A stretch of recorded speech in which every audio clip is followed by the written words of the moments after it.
So I'm going to BCA World Championship in Las Vegas tomorrow, and we'll be playing there.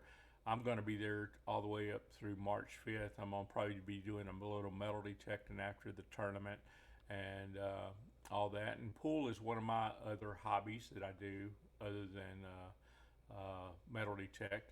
So, how I got started into metal detecting, I was a prospector first, and it kind of led to me buying a metal detector. And then I started looking for coins, and then I got into jewelry. And since I was a diver, I started doing underwater treasure hunting. And since I was a gold miner, I started collecting rocks. And so now I'm a rock collector, gold miner, metal detectorist, pool playing person, and I've got a lot of different hobbies going on.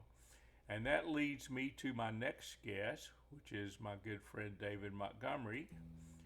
And hi, David. How are you today? Hey, Tom. Good to see you. Good seeing you. So I know you, like me, you've got a lot of hobbies, and we all started out with just a few hobbies and kind of grew from there. It seems like a lot of people, when you're young, you just get one hobby, and it just kind of grows over time. And you've got a great channel going. And why don't you tell us a little bit about yourself and your hobbies that you got going on? All right. Well, I started out once I retired. I needed something kind of to keep me busy, and so I started building custom crappie jigs, and that was good, especially in the wintertime because it kept me really busy out here in the cave. And then come summertime, uh, really wasn't doing a whole lot other than fishing and stuff. So I got into metal detecting. Then I joined the Highland Lake Metal Detecting Club, and that's where I met Tom. And he was telling me about underwater diving with his metal detector. And so I came home and told my wife, I said, guess what? I just found a new hobby. And one thing led to another. And then Tom and I started going out to the Llano River, and we were diving for jewelry and coins and whatever, and cleaning up the river in the process. And we actually took our gold pan and sluice box out there, and we started panning and found gold in the Llano River. So that pretty much keeps us busy with everything that we do so far. Uh, and then the metal detecting part has really taken off here lately with some other stuff that we're doing. Yeah, why don't you share some of other stuff? Share. Yeah, I know you've got some great shirts that you want to show everybody. Oh yeah, yeah, yeah. I Yeah. don't know if I can get up. I'm on a stool right here, but anyway, got my shirts.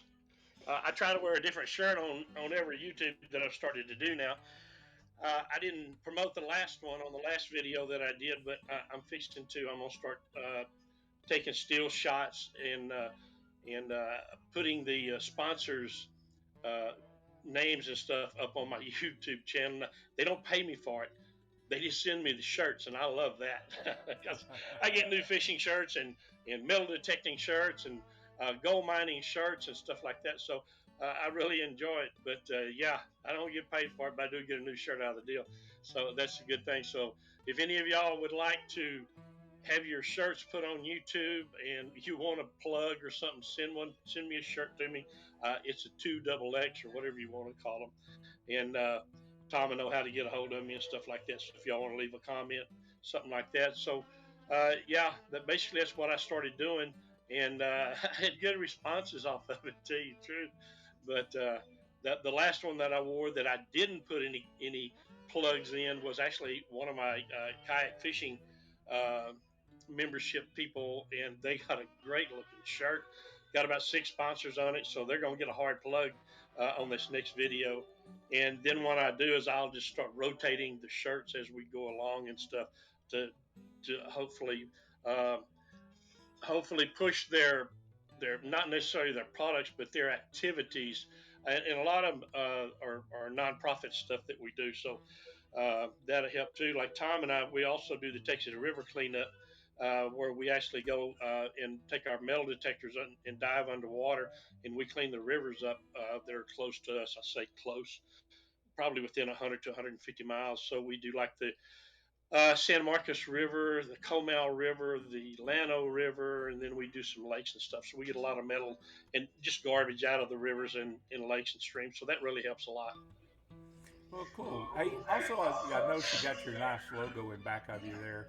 Why don't you tell everybody a little bit about your channel and what they can expect if they go to 79 Custom Jigs? Well, what 79 Custom Jigs was first meant to be was just a place where I could educate people on how to tie crappie jigs and stuff. And this is one of the first ones that I actually did. The heads there we go. The heads that are on these jigs are powder painted and baked on finishes, so they're really good. Everything is hand tied. Back here on the back end is peacock feathers on this one, so it's kind of like my flagship uh, jig. It was one of the first ones that I built that just kind of went off the scale as far as me having to build them and stuff. I've taken a little bit of a hiatus right now from building crappie jigs instead of having them online like I did over the past couple of years, selling three or four at a time. That just got to be so much that I spending too much time out here in the cave. The wife wasn't happy, so I'm fixing to start selling them in kits, like 30 and 40 at a time. They'll come in a waterproof case. That's kind of how it all started right there. And then once Tom and I started underwater diving, we started filming all of our underwater dives and stuff. I was building a um, portable uh, gold dredge. It was had electric motors on it, electric by 12-volt motors on them, and I did some videos on it this past summer, and so that kind of added to the channel. So just a little bit of metal detecting, underwater metal detecting, crappie jig tying, gold mining. That's what's on my channel, and so it's more of a hobby channel other than just straight copper jigs. Yeah, hobbies are what this channel, what my channel is all about anyway. I want to start doing a little bit more pool content. Hi there, old Pelline. Welcome to the channel. Good evening. How are you? Um, I so I want to also mention, David, that you and I found like deficiencies when we went underwater with metal detectors, and one of those deficiencies is being able to hear the targets. Why don't you talk a little bit of what we're trying to do and what we've developed that together, working together uh, to try to bring to the market here soon. We're going to be displaying those at the Texas Treasure Show there in Llano, Texas on March 21st. Excuse me, 23rd, 24th. March 23rd, 24th in Llano, Texas. Why don't you give everybody a little preview of what we've been doing? Yeah, well, we found out after doing a lot of underwater diving this past year that once you get underwater with the headphones that you can buy on the open market now, they get full of water and you can't hear. I mean, I'm sitting there constantly flipping my metal detector back and forth, trying to look at my screen because I think I'm hearing something, but I'm not real sure. Mine even vibrates a little bit too, and you think that would help, but it doesn't because you have gloves on. And you keep your gloves on because of the sharp rocks and fishing hooks and God knows what else is down there. And then when you get out in the summertime and you've got the big headphones on, you're sweating all the time. You can't hear anybody around you. If somebody wants to holler snake, you, you wouldn't even know to get out of the way. So what Tom and I have developed is a mechanism. In fact, I've got it right here behind me. I'll show you. It mounts right on the side of your detector. This is not a completely finished unit. I'm waiting for a part to come in on it. But basically what it is, it's an amplifier. And these hook to a DS2 bone conducting headphones. So what will happen is once you mount this onto your metal detector, you'll have one cable that runs directly up here to your power head. I can figure out how to turn this around. Yeah, right here to the power head. And then the other cable that's not hooked up right now will be right here beside of it, and it will go to your bone conducting headphones. And what all this does is once you get underwater or you doing it on land or whatever the case may be, uh, you can hear this thing just plain as day, especially underwater, no problem at all. And you actually control the volume off of your metal detector. It's not just one volume setting. Uh, it's got as many as your metal detector has. Like mine, I run a Naka Legend, and my metal detector has 6 volume levels, and I run mine when I'm on land at about a 1 or 2. When I go underwater, I crank it up a little higher, but you can absolutely hear that stuff. And so Tom and I are building prototypes right now. The prototypes are working great, but we're not quite as happy with the construction of what we have to use to put all the electronics and amplifiers and resistors and all that crazy stuff on the inside of it. So what Tom and I are going to be doing this coming year is we're going to be doing our own 3D printing of our own custom housings uh, for these amplifiers. And if people are interested in it, shoot Tom messages or anything like that, and we'll sell the units with or without the headphones. Doesn't matter, because I know a lot of people. Man from Florida, Fort Myers, Florida, contacted me a couple of weeks ago, and he says, "Man, I've got a pair of these bone conducting headphones." He said, "I'd love to try them." He says, "But I'm kind of like you. I can't hardly hear them, or it doesn't hook up to his detector that he has now, which he actually has a Nocta Legend like I have." So you take a Deus 2 bone conducting headphone that only fits on a Deus 2, and we convert that set of headphones to go on almost any metal detector out there, whether it's a Garrett, whether it's a Mind Lab, whether it's a Nocta Legend or whatever. As long as we know what kind of metal detector it is, we can adapt to it. So, if you've got uh, the bone conducting headphones sitting at home with no unit to go with it, well, give us a holler. We'll send you an amplifier, and that way you can use it either on land or on the water. In the water, it doesn't really matter. They're waterproof. A lot of people like to get out and get about knee deep in water and wade and stuff, and they're kind of worried about their headphones getting wet. Well, with these, you don't have to worry about them, because everything that we're putting on these systems is all completely waterproof, and it's all sealed up and ready to go. So I think that's kind of the gist of the whole deal, Tom. We're going to have some prototypes ready, I think, at that Texas Treasure Show in Llano around the 23rd, 24th. We won't have very many of them, but we sure take some orders on them if you folks are interested in them. I know Tom has got some, like, I don't know, 6 or 8 or 10 pre-sold. I've got a couple already pre-sold. So anyway, we'll put you in line and get you some out pretty quick. Yeah, and so that's leading into our other hobby, which is going to be 3D printing. So that's speaking of hobbies, we'll keep the metal detecting makes our hobbies keep growing. I want to mention something. This guy Johnny Sullivan, we used to play pool together up in Kuna, Idaho. I was up there, and of course, I did my gold mining and prospecting and stuff like that. But I played on a team that we had up there at the little bar. I forget it called. I think it's called the Four E's Bar up there in Kuna, Idaho, little small town, and they had tournaments. And Johnny was a pretty good pool player up there, and we had a lot of fun competing against each other. I just want to let Johnny know he missed the first part of this. I'm going to head to Vegas tomorrow morning, Johnny, and I'm going to play in the BCA National Championship. Playing first of all, I'm going to play in the seniors 8-ball division, and then I've got 9-ball and 8-ball, both singles and teams that we're going to be doing there. So, wish me luck there when I go to the Nationals, and good seeing you on the channel there, Johnny, and seeing you in a long time, buddy. Yeah, so going back to the headphones, another thing that people say is that, right now XP is the only one that's got underwater, waterproof, bone conducting headphones for a metal detector. No other manufacturer has these. And the amplifier that we're building, we're making it versatile. You basically have different pigtails that you can use on. And we'll probably be selling just the pigtails. So if somebody had a Garrett and they had a Nocta Legend, all they have to do is change the pigtail, right, David? And voila, they can use that same amplifier on 2 different detectors. Yeah, well, if they just wanted just the pigtail, they could tie it right into their metal detector, Yeah, and you're done. You wouldn't have the amplifier with it, So I mean that you can do, but if you want to up the volume on it, get a lot more clarity on it. And the yeah, reason that I like using the wired headphone, there's no lag in it. I mean, as soon as that signal hits my machine, I know I'm on top of it. That's my preference, and I know there's a lot of people out there who like the wireless headphones.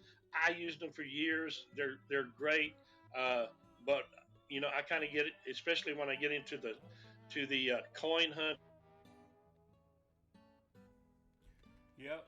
Whenever I hit that target, I want to know I'm on top of it right then, right quick, where I can get down and dig that other target because right there, time is money for me.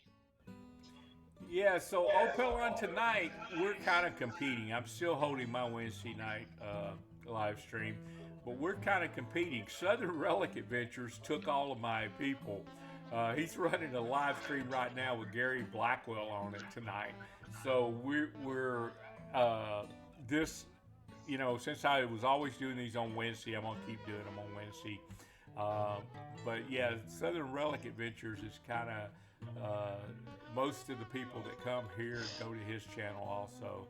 So we don't have, last week we had close to 40 people on here, and right now we don't have as many people due to Southern Relic Adventures running the Gary Blackwell live stream.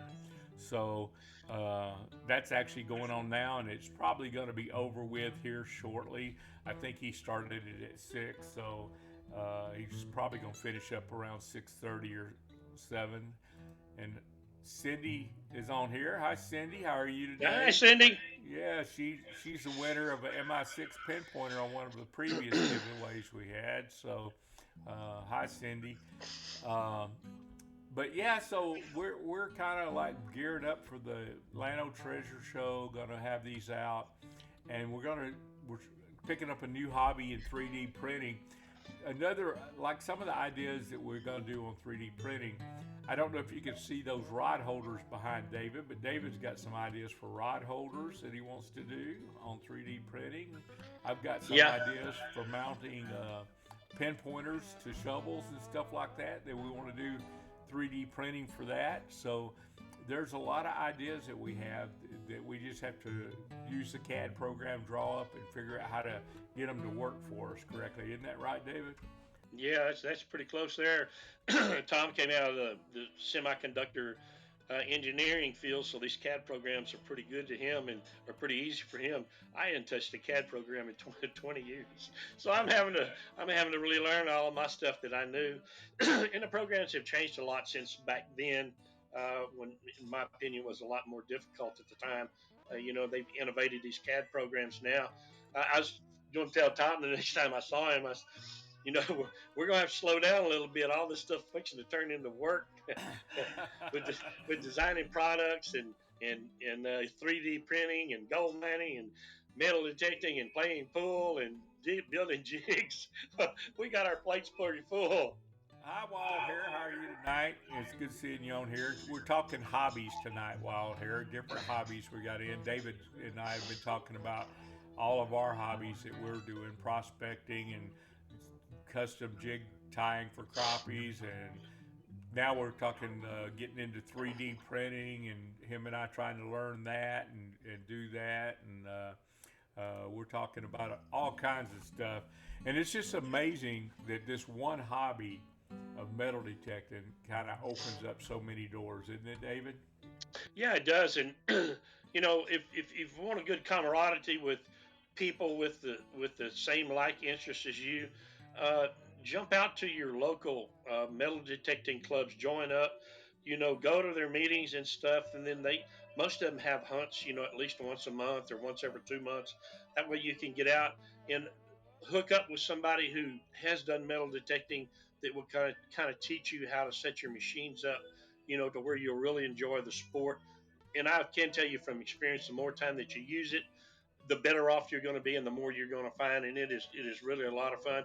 And for people that are Tom and our age, uh, we need the physical exercise, so we kind of get a double bonus out of this. Not to change the subject, but while I'm thinking about it, yesterday I something popped up on my phone, and it was a YouTube from Calabash. And so I don't know how many of you people know Calabash or not, but gosh, I don't know how many subscribers he's got. Bunches and bunches and bunches of them. He's been doing this a long time. Very, very knowledgeable in metal detecting, underwater metal detecting, and all that.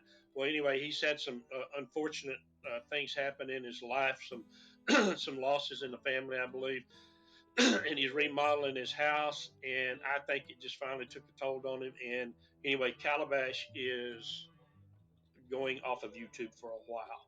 I don't know if it's permanent, but anyway, for all you folks that you know have seen Calabash and know what he's all about, real good guy. Our best wishes to him.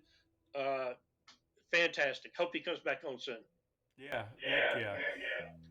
Hi, Tom Bond, and we get old Pelham says hi to all of us, and we got John Wright on here. John won the Mind Lab, uh, the Xterra Pro metal detector we gave away on the last live stream, uh, and anyway, I want to congratulate him on winning that, and I got that off to him. And dummy me, I hadn't done this yet, but I'm such a dummy. I got, I forgot to put his charging cable because I charged that detector before I sent it to him, and I forgot to put his charging cable in the box. And now I got to send him his charging cable. So sorry about that, John.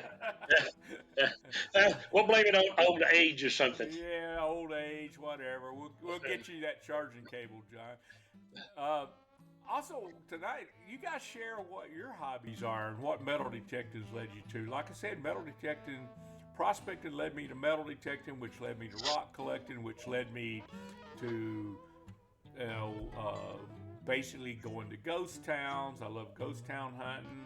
I love exploring history. I love exploring old mines, crawling down in them, seeing what's in there. Uh, it's kind of opened up all kinds of stuff.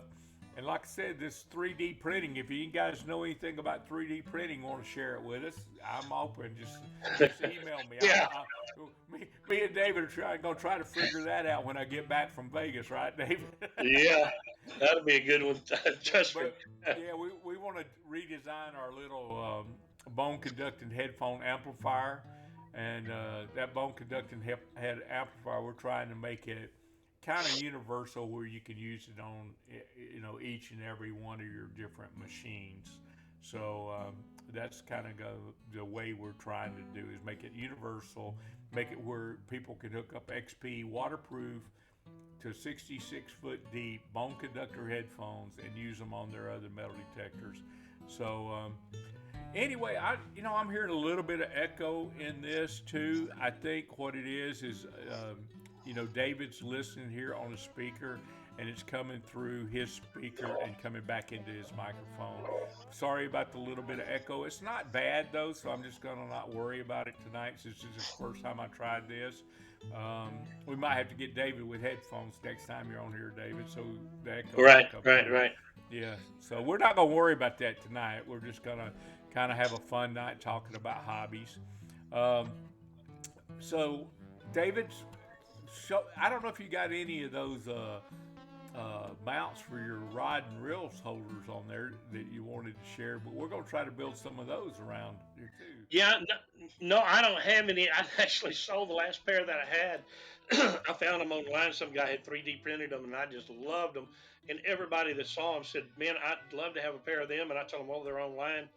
Nobody could ever find them. We don't know what happened to the guy, or we just don't know how to find him again." But I know I searched for weeks for these particular type uh, rod holders, and they're not necessarily like the ones I have back here. Where they have that? Yeah, back here that mount on the wall. They're actually kind of an oval or a heart shaped one that mounts into a track, like on a kayak, or if you got a track on your boat, you can mount them on there, and there's two of them, and you can put like 4 or 5 rods in it, and they lay down in a horizontal position like that. Yeah, horizontal. And so I'm actually fixing to start trying to draw the CAD work up for that one probably next week sometime. Got to go to Midland on a trip. My granddaughter's playing golf up in Midland this weekend, and the grandson's playing basketball, so got to make a trip up there. So kind of everything goes on hold for those kids, the grandkids anyway. And so when I get back, I'm gonna start trying to design that thing, and it will probably take me a while because I like to say I hadn't been in a CAD system in probably 20 years, and so it's a whole new learning experience for me. But really looking forward to it. I think it's a new. uh, venture that really, I don't care if you're young or old, but this type stuff really keeps your mind sharp and motivated and stuff. And my doctor told me, he says, the worst thing you can do, David, is stop doing stuff. And I said, well, let me give you my list. Yeah, we got a list of all kinds of stuff we're doing. Yeah. He Uh, said, you dive underwater? I said, well, yeah, but with a metal detector. He goes, oh, that's crazy, David. So anyway, uh, yeah, yeah, yeah, I'll get started on it next week, and I think Tom is probably going to work on the the casing for our amplifier and print off one of those here pretty quick, and do a little testing, make sure we got our mathematics and our millimeters and centimeters all down pat, and really want to make sure that it's waterproof. yeah. So Tom Bono's John was saying arrowhead. Excuse me. We'll go down this list here. Arrowhead hunting got him started in metal detecting. I do a lot of arrowhead hunting here in Texas, and there are quite a few arrowheads being found around the area that we live in here in Central Texas. And so arrowhead hunting is kind of similar to gold prospecting. You go out exploring for old stuff, and you go, well, maybe some of it's made of metal. I need a metal detector. That's how you get started. Tom said on here, he said, I might be able to 3D print. Send me CAD design to assess. We Yeah, might do that, Tom. yeah. We If I might do had that because CAD designs, we I'll don't print them myself. we don't even own a 3D printer right now, so No. we're actually in the process of getting started with that. Uh, so it's just one of them things I think that's going to take us some time to get used to, but I really am excited about it. I'll tell you some of the things you know, I know you got and I know you'll be thinking of more, but the hardest thing about the XP-Deus 2 is the coil, the way they charge it. It's got like two little prongs. It's got a clip that always breaks that you have to reach around the coil and clip on there. And with arthritis in my hands, getting older, it's hard for me to operate that clip. And I know people that just literally can't do it. They got to get somebody else to help them charge their metal detector because they can't Right. run that clip. So what I want to do is design me a little holder so I can hang that coil of the metal detector on the wall and have those little prongs touch two little prongs and have it charge when I hang my metal detector on the wall. That's an Great idea. idea. That's an idea I got. Yeah, And great idea. another one uh, uh, is putting you know putting like a pinpointer holder on a shovel so I don't have to keep pulling it out of my waistband when I'm on land. Oh, That's an exactly. idea. Yeah, you got that pinpointer, in your waistband. You're constantly digging, trying to find a hole, to pull it back out of, or I'm sorry, to put it back in, you know, and where you could just clip it to your shovel and take off. Yeah. Awesome. Yeah, that's awesome. So those are like two ideas I got, and then over here for this Blue 3 Nemo over here, I got an idea.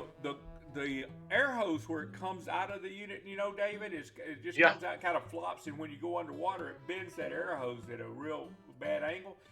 I want to get some of that flexible 3D print and stuff, and build a little adapter that it goes on that kind of strengthens that, so we don't wear our hoses out diving. Absolutely. Some kind of thing that allows it to bend, but it puts a little strength where it comes out of that unit. Yeah, That'd be another that'd be a great idea. So I've got so many ideas on 3D printing, and it's opening up new things. I mean, a lot of the things, I already have 3D printed on this metal detector over here under a prospector. I don't know if you guys can see it, where the blue light is over here. I got a 3D printed control housing that I bought from somebody. I like it, but I think I can improve upon that design too. So there are all kinds of things that I think 3D printing is going to open us up to. And so Tom says attached to the pinpointer to shovel is it metal? I'm talking about you having it where you can pull the pinpointer off the shovel handle there, Tom, and you don't have it in your little pouch. You don't have to dig for it in your pouch. It's just right there on the shovel. You pull it off as you get ready to dig and pinpoint. That's what I was Yeah, talking I've about. I I think we discussed just a little bit about putting a possibly a pinpointer attachment onto our metal detector also. Yeah. I don't know if that worked though, but it was a thought. Yeah, yeah. I mean, I think you could attach it to either one, David. I mean, it's just get it out of that pouch where you're not having to dig for it all the time and then fumble putting Right, it back in. I don't like that idea. Uh, right. I'd rather pull it right off the handle because I can see the handle of a metal detector and I can see the handle of a shovel. Whereas I have to look down around this big old fat belly and dig in my pouch to find Yeah, I find got one of those. you know, find that pinpointer. It's sometimes hard to find. So Yeah. that's another thing. And then for pool, I got all kinds of ideas for pool. Um, I'm making right now. I'm making my own carbon fiber shafts. I order the blanks and I put anybody's joint on them, and I've been doing that. And I made myself one and showed it to somebody. Now I've sold 13 of them already. I've just people ordering their things like crazy. And I only started to say what a few weeks ago, putting these shafts together, David. It wasn't long ago. Yeah, yeah. And Cindy says that she has a 3D printer that might work for us. So we probably need to go see Cindy again too. Yeah, yeah, Cindy. We might take you up on that. Yeah, that sounds good. I'd love that. Yeah, that's for sure. So, anyway, I'm excited about the 3D printing hobby. I'm decided is about our new bone conducting headphones. I'm excited about the Lano Treasure Hunt show. I'm excited about going to play at the BCA World Championships. So, Yeah, I got a that'll lot be of fun. I got a lot of smiles and excitement going on right now. With all these hobbies of mine. Yeah, And that's right. But the thing of it is, I think it just keeps us active even during the winter months.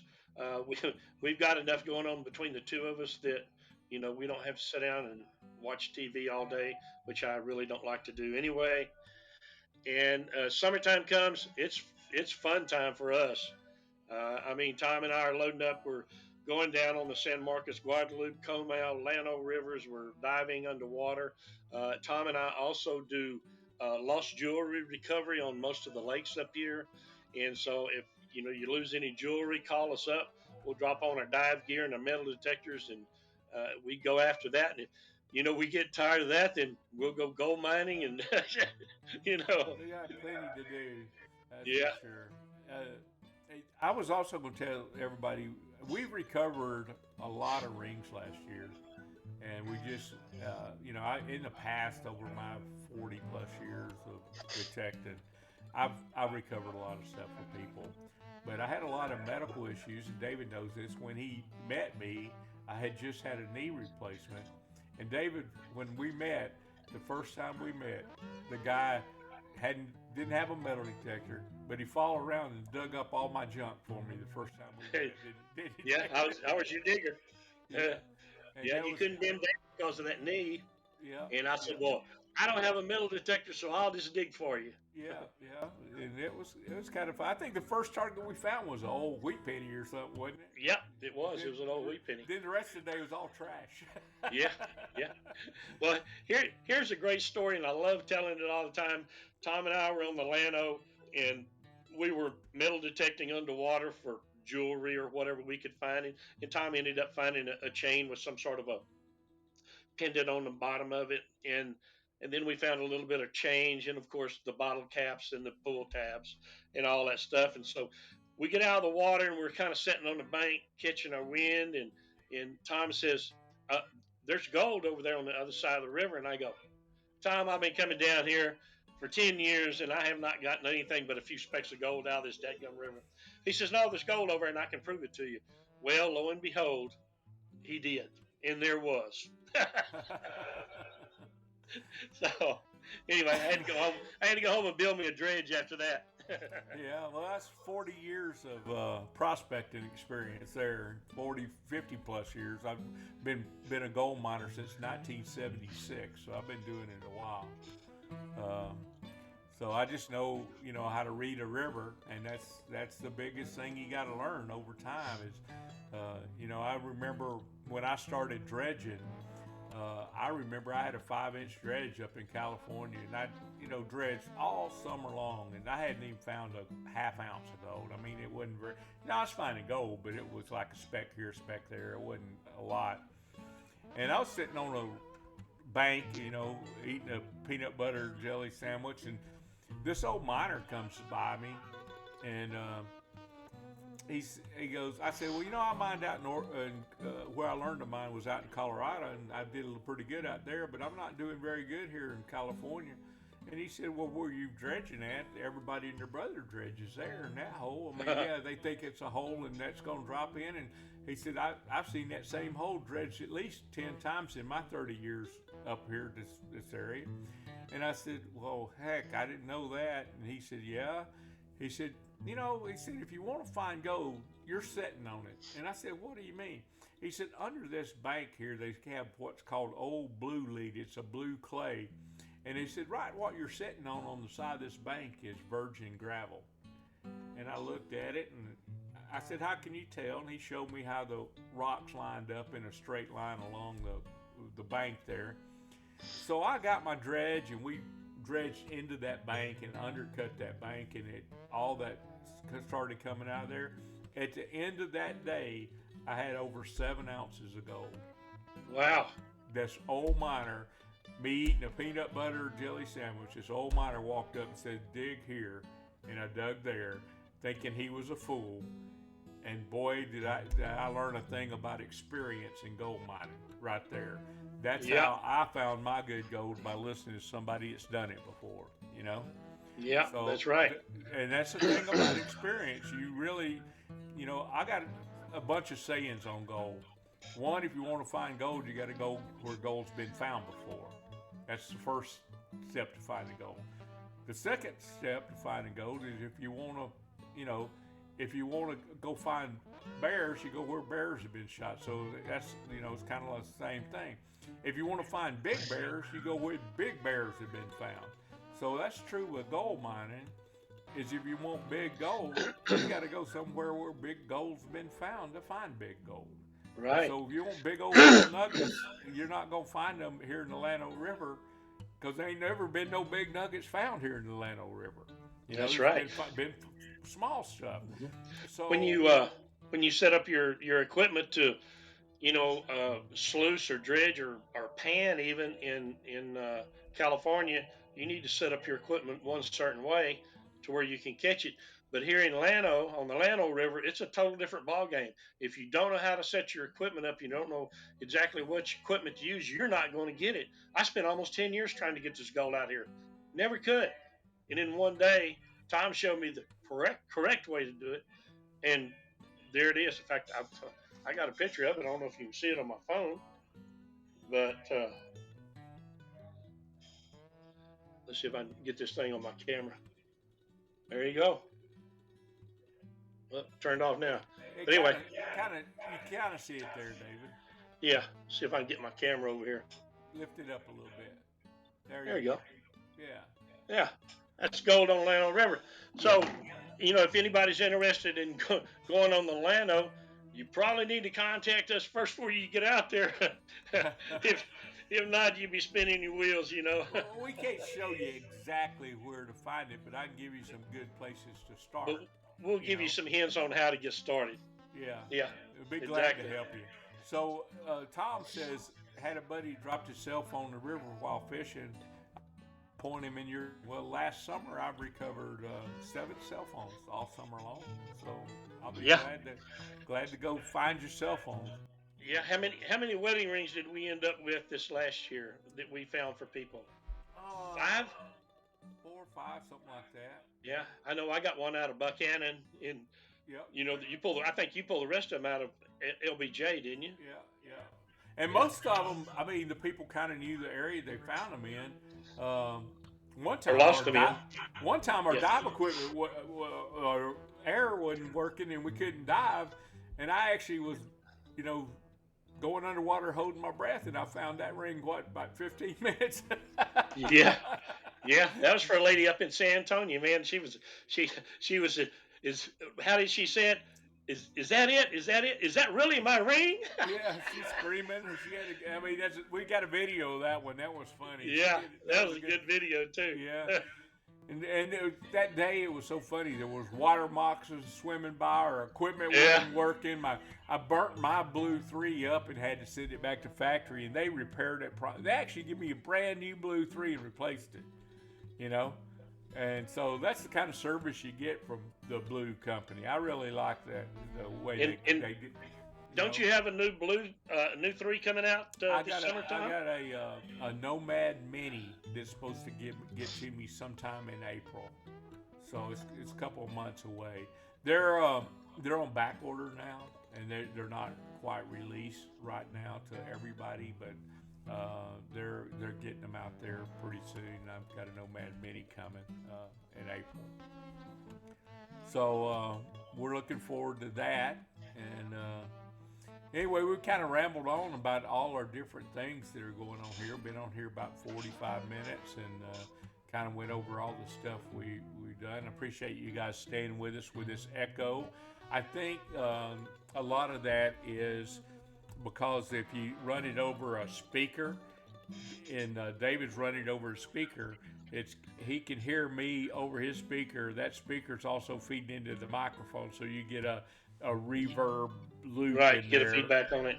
Yeah. Yeah, So next time, when we get David on here, we'll get him some headphones on, so we right. get rid of that reverb, that noise.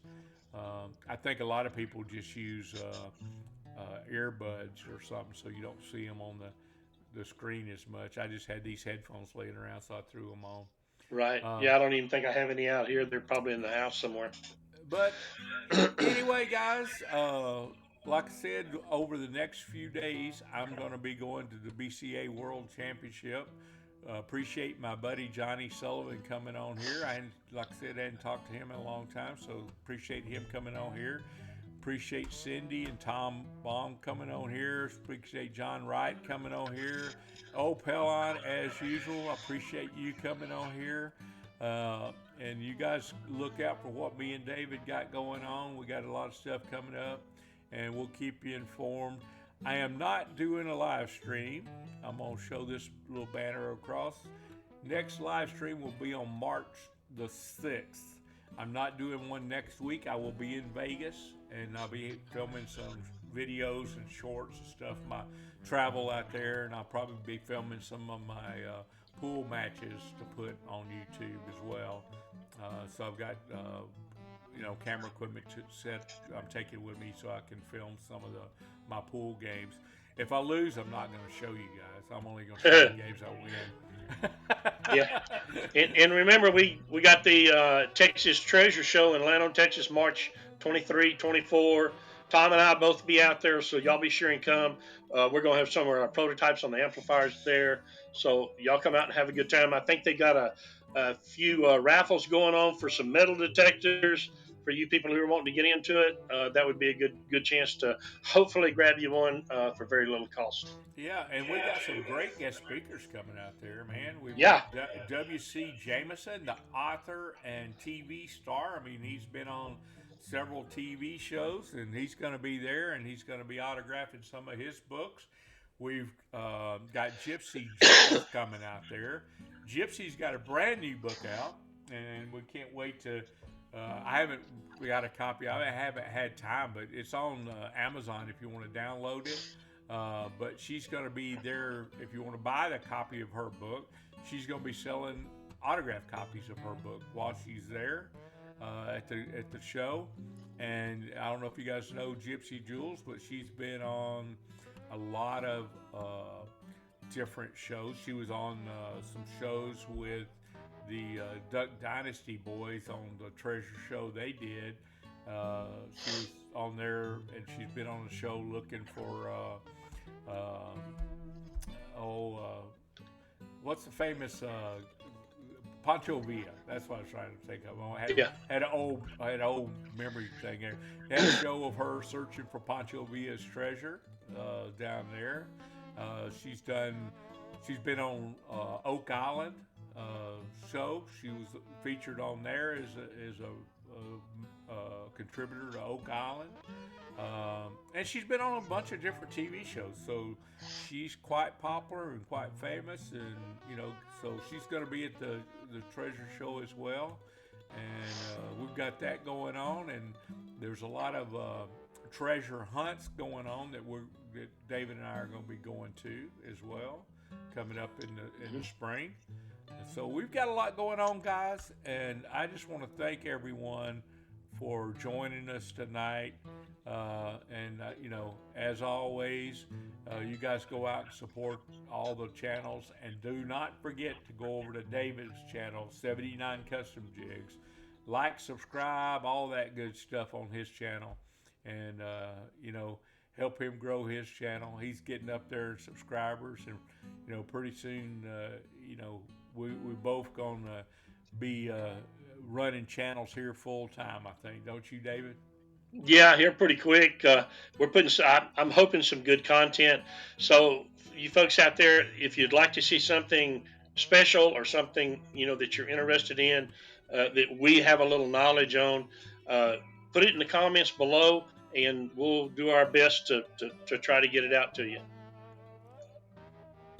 Well, okay, David, that's about done it for tonight, buddy. And I want to Sounds thank good. you. I want to thank you for being on here with me. I sure do appreciate you coming on here. And you know, uh, you guys be safe on your trip up there to Midland. And I know you got your grandkids up there. Allie has been watching. Hi, Allie. And Meteorite Galley is on here. So we got some people on here that's, according to the thing up there, we got 31 people on here. Just not everybody's in the chat, David. So Right, right, right. Hey, and good luck on your pool tournament and stuff. Drive safe going up there, and when you come back through, hope you get a lot of gold. yeah. I'm gonna hit some ghost towns I know about there with my metal detector. Anyway, Yeah. guys, I want to thank you for stopping by, and hope you guys see us on March 6th. We're going to have another live stream as we're getting ready for the show. Maybe we'll have some updates on what we're doing, because David and I are kind of working together on a lot of stuff, and I really enjoy working with David. So anyway, guys, thank you guys for stopping by, and God bless you guys.